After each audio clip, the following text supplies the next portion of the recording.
इस वीडियो में हम मिड पॉइंट थियरम समझेंगे।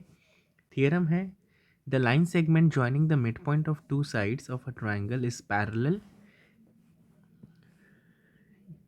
पहले हमें पैरेलल प्रूफ करना है और to the third side and also half to the third side. ठीक है, तो यहाँ पे देख लेते हैं। Given a triangle A B C in which D and E are the mid points. Figure पे ध्यान देंगे, ट्राइंगल ए बी सी दिख रहा है जहाँ पे डी और ई मिड पॉइंट्स हैं ए बी के, है ना। सपोज़ अगर ए बी 10 सेंटीमीटर है तो जो पॉइंट डी है वो 5 सेंटीमीटर पे है। उसी तरह अगर ए सी 10 सेंटीमीटर है तो ई जो है वो 5 सेंटीमीटर पे है, उसका मिड पॉइंट है। Clear? Okay, of A C respectively. हमें प्रूफ क्या करना है कि डी ई पैरेलल है बी सी के। D E is parallel to B C. ठीक है, ये लाइन और ये लाइन पैरेलल है। उसके अलावा हमें एक और चीज़ प्रूफ करनी है कि डी ई जो है ना वो हाफ है बी सी का। ठीक है, तो ये सब चीज़ें हमें प्रूफ करना है। तो चलो शुरू करते हैं। ओके, यहाँ पे मैंने कंस्ट्रक्शन फिगर में मैंने ऑलरेडी बना रखा है, बट यहाँ पे मैं लिख लेता हूँ और समझाता हूँ क्या कंस्ट्रक्ट करना पड़ेगा हमें। कंस्ट्रक्शन में हमें ये करना है कि हमें एक लाइन खींचना है, draw C F that is parallel to A B. जैसे कि यहाँ पे देख सकते हो कि ये है C और यहाँ पे है F। एक लाइन खींचना है ऐसे कि वो पैरेलल हो ए बी के। ए कहाँ पे है? यहाँ पे है, मतलब कि ए बी और ये मैंने खींचा है CF। Clear? Okay, and produce to F and produce DE to F।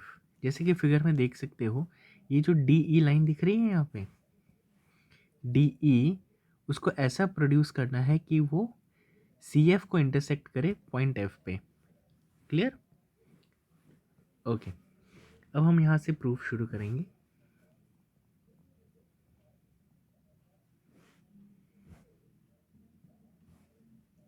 सबसे पहले हमें क्या करना है, इन ट्राइंगल ए डी ई, जो ये ट्राइंगल नज़र आ रहा है A D E and C E F, ये वाला ट्राइंगल और ये वाला ट्राइंगल को सबसे पहले हमें कॉन्ग्रुएंट प्रूफ करना पड़ेगा।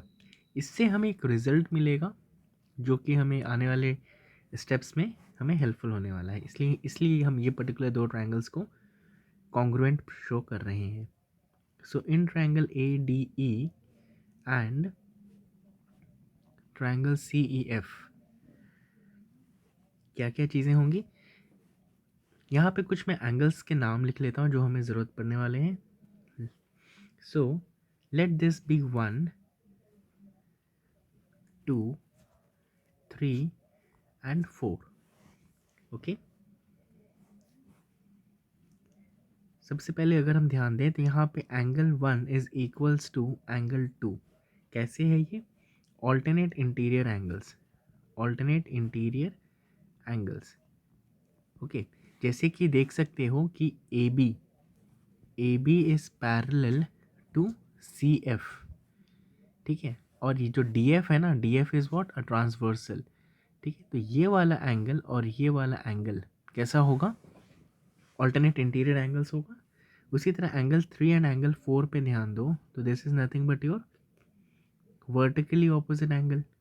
This is your vertically opposite angles। Okay, now what about A ई?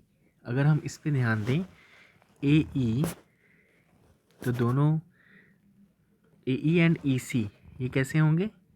क्योंकि ई जो है ना वो मिड पॉइंट है, तो ए ई और ई सी कैसे होंगे? सेम होंगे, है ना, because A E equals to E C, this is given, and E is the mid point.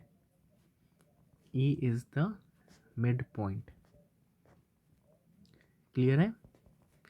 Okay,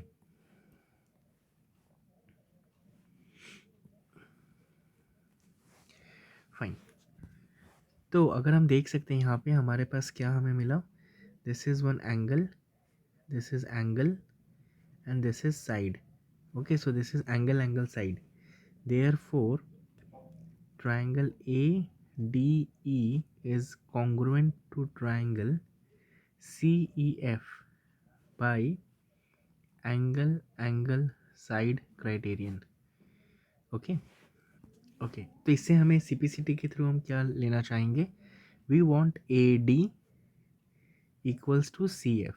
देखो यहाँ पे AD दिख रहा है, this AD and this CF. ठीक है, इससे देखो ये दोनों ट्राइंगल्स कैसे हो गए? कॉन्ग्रुएंट हो चुके हैं. तो हम कोई भी साइड को हम इक्वल दिखा सकते हैं. तो हमने AD एंड CE लिया. उसी तरह ध्यान दोगे ना तो DE और EF ये भी कैसे हैं? ये भी तो सेम ही होंगे. ठीक है, बट हम इसका यूज़ बाद में करेंगे क्योंकि अभी हमें जो फर्स्ट पार्ट है ना उससे प्रूफ करना है. ठीक है, उसका यूज़ हम फिर बाद में करेंगे. ओके, उसके अलावा ध्यान दो यहाँ पे AD जो है वो तो BD के भी इक्वल है ना, क्योंकि D क्या है? D मिड पॉइंट है. तो ये पार्ट और ये पार्ट कैसा होगा? सेम होगा, इक्वल होगा. ठीक है, तो हम यहाँ पे लिख लेते हैं this is by CPCT and this is given. Okay, इसको इक्वेशन 1 मान लेते हैं और इस इक्वेशन 2.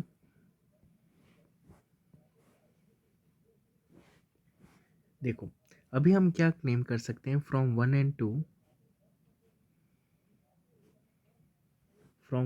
2, BD देख सकते हैं यहाँ पे AD सेम है. तो हम क्या बोल सकते हैं कि BD is equals to CF. BD कहाँ पे है? ध्यान देखो, BD is equals to CF. ठीक है, और उसके अलावा एक और चीज़ है यहाँ पे कि जो BD है ना वो पैरेलल है CF के, क्योंकि हमने कंस्ट्रक्शन में वही हमने बनाया था, है ना. कंस्ट्रक्शन में हमने क्या किया था कि CF को हमने पैरेलल रखा था AB के. ठीक है, और इसका D मिड पॉइंट है तो ये और ये भी तो पैरेलल ही होंगे. ठीक है, ओके, तो ये हमने कंस्ट्रक्शन से किया था. यहाँ पे लिख देते हैं बाय कंस्ट्रक्शन. इसको इक्वेशन 3 दे देते हैं और इसको इक्वेशन 4 दे देते हैं. तो हमें क्या मिल रहा है? फ्रॉम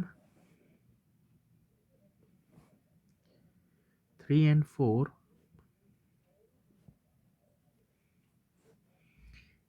देखो, जब भी एक साइड इक्वल हो जाए और वही साइड पैरेलल भी हो जाए तो हम ये बता सकते हैं कि ये जो क्वाड्रिलेटरल है ना ये एक पैरेललोग्राम है. तो हम क्या बोल सकते हैं? DBCF is a parallelogram. Parallelogram का कंडीशन क्या है कि कोई भी साइड, कोई भी एक पेयर इक्वल हो जाए और वही पेयर पैरेलल भी हो जाए तो ये जो क्वाड्रिलेटरल बनता है वो एक पैरेललोग्राम बनता है. ठीक है, तो ये कंडीशन होता है पैरेललोग्राम का जो हमें ध्यान में रखना है. ओके ओके, तो जैसे हम देख सकते हैं कि DBCF एक पैरेललोग्राम बन चुका है. तो हमें जो रिजल्ट चाहिए था प्रूफ करने के लिए, so that result we can claim now, that is DF is parallel to BC, also DB parallel to CF. ठीक है, अगर हम प्रूफ में देखें तो हमें फर्स्ट वन प्रूफ करना था तो ऑलरेडी वो हो चुका है. सभी जो अपोजिट पेयर्स होते हैं ना वो पैरेलल होते हैं. So we have understood this part. Okay, so this is what we were supposed to prove. So we'll just write on 1 over here. Now apart from that अभी हमें इसे हाफ प्रूफ करना है. तो अगर हम इसे ध्यान से देखें तो what is DF? DF is equals to BC, है ना. ये जो पूरा साइड है ये BC के इक्वल है. ठीक है, तो वो लिखते हैं अभी. Now DE is equals to BC. But DE किससे बना हुआ है? DE बना हुआ है, आई एम सॉरी, DF होगा यहाँ पे. DF DE प्लस EF से बना हुआ है ना. ओके, अभी हम जैसा हमने याद होगा कि ये दोनों ट्रायंगल्स को हमने कॉन्ग्रुएंट प्रूफ किया था जिसमें DE और EF बाई CPCT ये दोनों भी इक्वल हो जाएंगे. ठीक है, तो अब हम उसका यूज़ करते हैं यहाँ पे. सो DE और ई एफ के बदले भी हम क्या लिख रहे हैं, डी ई ही लिख रहे हैं, equals to B C. Therefore 2 times D E equals to BC. So this implies DE equals to half of BC. Okay, this is result number 2, or you just write it down.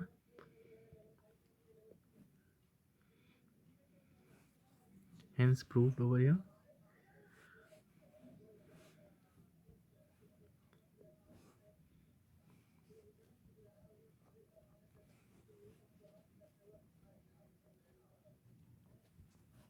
I hope ये समझ में आ गया होगा. Thank you.